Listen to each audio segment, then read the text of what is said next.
तो Iran Israel जंग में, इजराइल और ईरान जंग में अमेरिका की एंट्री हो चुकी है। जंग के 10वें दिन अमेरिका ने हमला किया। यूएस ने ईरान के परमाणु ठिकानों पर हमला किया। ईरान के 3 प्रमुख परमाणु ठिकानों पर अटैक किया गया है। फोर्डा, नतांज और इस्फहान पर हवाई हमले किए गए। पूरी तैयारी के साथ ईरान पर अमेरिका ने बम गिराए हैं। B-2 बॉम्बर से ईरान पर अमेरिका ने एयर स्ट्राइक किया। अमेरिका ने मिडिल ईस्ट में अपने एयरबेस को भी अलर्ट किया। और इसी के साथ अब देखिए, यहाँ पर पूरी तैयारी के साथ, पूरी प्लानिंग के साथ जो है ये अटैक किए गए हैं अमेरिका की तरफ से ईरान पर। और इसका मतलब यही है कि जो अमेरिका कह रहा था, जो डोनाल्ड ट्रंप कह रहे थे कि 2 हफ्तों के बाद वो फैसला लेंगे कि ईरान के साथ क्या करना है और ईरान के ऊपर क्या फैसला जो है वो लिया जाना चाहिए। हमले के बाद ट्रंप ने बयान दिया है कि हमने ईरान में 3 परमाणु स्थानों पर अपना बहुत सफल हमला पूरा कर लिया है, जिसमें फोर्डा, नतांज और इस्फहान शामिल है। सभी फाइटर जेट अब ईरान के हवाई क्षेत्र से बाहर हैं। फोर्डा पर बमों का पूरा पेलोड गिराया गया है। हमारे महान अमेरिकी योद्धाओं को बधाई दी और दुनिया में कोई और सेना नहीं है जो ऐसा कर सकती थी। अब शांति का समय है, ये डोनाल्ड ट्रंप ने कहा है। डोनाल्ड ट्रंप ने बयान दिया, पहले अटैक किए गए, एक के बाद एक बड़े अटैक जो है वो किए गए हैं ईरान पर। और ईरान के ऊपर अटैक करने के बाद डोनाल्ड ट्रंप ने यहाँ पर बयान जारी करा है और बयान जारी कर कहा है कि जो हमने कर दिखाया है वो दुनिया में कोई और नहीं कर सकता है। जिस तरीके से अटैक हमारे जवानों ने किए हैं ईरान पर, वो कोई और नहीं कर सकता है। अपनी आर्मी की तारीफ करते नजर आए और इसी के साथ बताया कि अब ईरान में केवल शांति होगी, नहीं तो फिर यहां पर युद्ध होगा।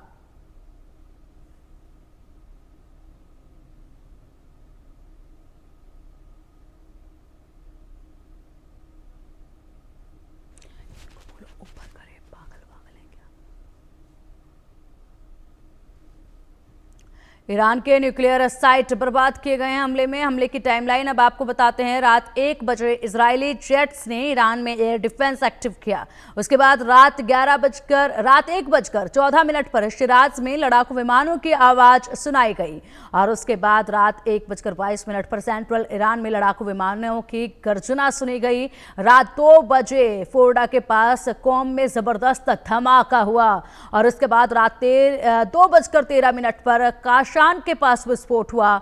फिर रात 2:48 पर फोर्डा न्यूक्लियर प्लांट पर धमाका किया गया। उसके बाद रात 2:41 पर इस्फहान में न्यूक्लियर साइट पर अटैक किया गया। और इसके बाद रात 2:46 पर नतांज न्यूक्लियर साइट पर बमबारी की गई।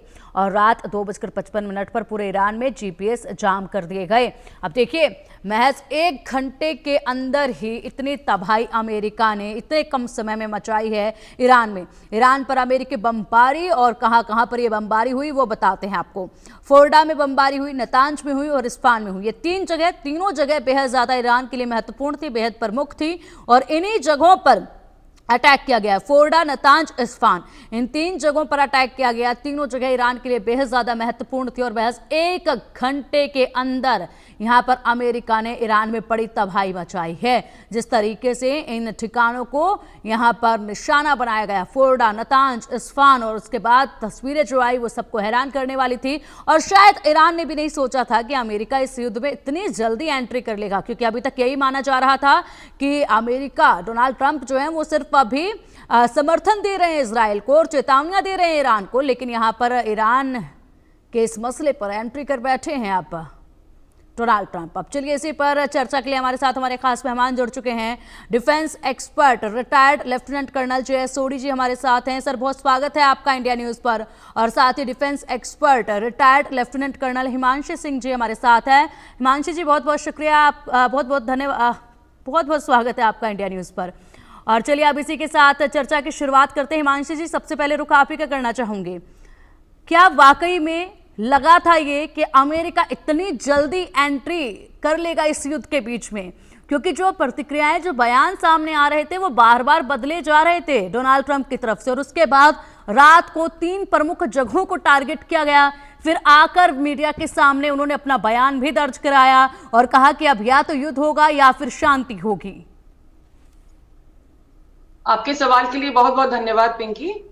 और ये बहुत क्लियर था कि अमेरिका इसमें इन्वॉल्व होगा, चाहे foot in on the soil वो ना लेके आए, लेकिन अमेरिका का इन्वॉल्वमेंट इसमें होगा ये बहुत क्लियर था। मेरा 2 दिन पहले भी डिस्कशन हुआ था एक शाम को टीवी डिबेट पे शिल्पा जी के साथ में, उसमें आई हैड टोल्ड कि वो भले ही कह रहे हैं कि हमें 2 हफ्ते का समय चाहिए, लेकिन 2 हफ्ते का समय है नहीं, क्योंकि जिस तरह से स्थिति गंभीर हो रही थी और भीषणता जिस तरह से इस युद्ध की बढ़ रही थी, तो 2 हफ्ते किसी के पास नहीं थे। और ट्रंप जिस तरीके से वापस आए हैं और ट्रोइका में ईरान की जो बैठक चल रही थी यूरोपीय 3 देशों के साथ में, तो हर कोई चाह रहा था कि कहीं ना कहीं किसी तरीके से ये स्थिति निर्णायक मोड़ ले। लेकिन शांति की वार्ता होने में तो कोई भी हमें फल आता हुआ नहीं दिख रहा था, लेकिन अमेरिका का इसमें कूद के इसको एक दिशा देना इस समय पे बहुत आवश्यक था। लेकिन स्थिति अभी भी बहुत फ्लूइड है, क्योंकि अमेरिका कह रहा है कि उसने फोर्डो, इस्फान और नतांज को खत्म कर दिया है, लेकिन वही जो ईरान की तरफ से बयान आ रहे हैं वो कह रहे हैं कि डैमेज उतनी नहीं है जितनी अमेरिका बता रहा है। तो कहीं ना कहीं अभी भी फॉग की स्थिति है। अभी अगर हम देखें तो मोसाद के जो बंदे वहां अंदर तक पेनिट्रेटेड है, अगर वो कोई फोटोज निकालते हैं तो शायद हमें पता चल जाएगा, क्योंकि ईरान की तरफ से तो उनका ये भी कहना है कि न्यूक्लियर लीक आसपास कहीं नहीं हुई है। तो जो अमेरिका इस समय क्लेम कर रहा है कि बिल्कुल हर चीज खत्म हो गई है, वो कितनी सही है या कुछ बचा है या कुछ और संभावनाएं हैं, वो शायद हमें शाम तक स्थिति बहुत क्लियर हो जाएगी। ओवर टू यू पिंकी जी। बिल्कुल हिमांशु जी, और बड़ा सवाल ये भी है कि जब अपना टारगेट को हिट कर चुके हैं तो क्या अब यहीं पर शांति बनाएंगे इजराइल और अमेरिका, या फिर अब ईरान जिस तरीके से अटैक करेगा तब तो अटैक होना जाहिर सी बात है, लेकिन ये जो एक टारगेट था इनका बना हुआ उसको हिट कर चुके हैं, तो क्या इसके बाद अब आगे कुछ नहीं चाहेगा इजराइल और अमेरिका? सोडी सर, आपसे जानना चाहूंगी। जय हिंद पिंकी जी, ये मेरा सौभाग्य कि मैं आपके न्यूज चैनल पर और विख्यात को पैनलिस्ट के साथ हूं। हालांकि डोनाल्ड ट्रंप इस युद्ध में नहीं कूदना चाहते थे। उन्होंने पिछले साल अपनी चुनावी रैलियों में अमेरिकी नागरिकों को आश्वासन दिया था कि अब वो अमेरिका को दुनिया के किसी युद्ध में नहीं लेके जाएंगे। लेकिन 2 कारण थे जिसकी वजह से डोनाल्ड ट्रंप को अपनी इच्छा, जन इच्छा के विपरीत इस युद्ध में कूदना पड़ा। पहला था जिस तरह से इजराइल को ईरान से मार पड़ रही थी, जो ना कभी इजराइल ने सोचा था ना कभी अमेरिका ने सोचा था। बल्कि परसों कर्नल मैकलस मैकडर्गर, जो कि एक विख्यात अमेरिकी रक्षा विशेषज्ञ है, उन्होंने ट्वीट किया कि इजराइल की राजधानी टेल अवीव 1/3 बर्बाद हो चुकी है। हम सारे जानते हैं कि इजराइल ने सारे अंतरराष्ट्रीय मीडिया हाउसेस पे वहां से टेलीकास्ट या पॉडकास्ट पे बैन लगा दिया है।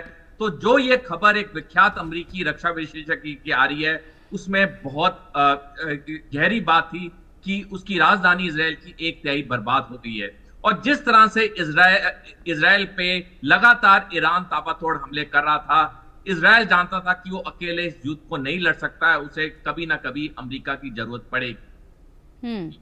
और वही हुआ। और दूसरा कारण ये है कि जो यहूदी लॉबी है, ज्यूज लॉबी है अमेरिका में, वो सबसे अमीर लोग हैं वहां पे, चाहे रिपब्लिकन पार्टी हो चाहे डेमोक्रेट पार्टी हो, ज्यूज वहां पे हर बिल्कुल सही कह रहे हैं सर आप, बिल्कुल सही कह रहे हैं। फिलहाल एक बड़ी जानकारी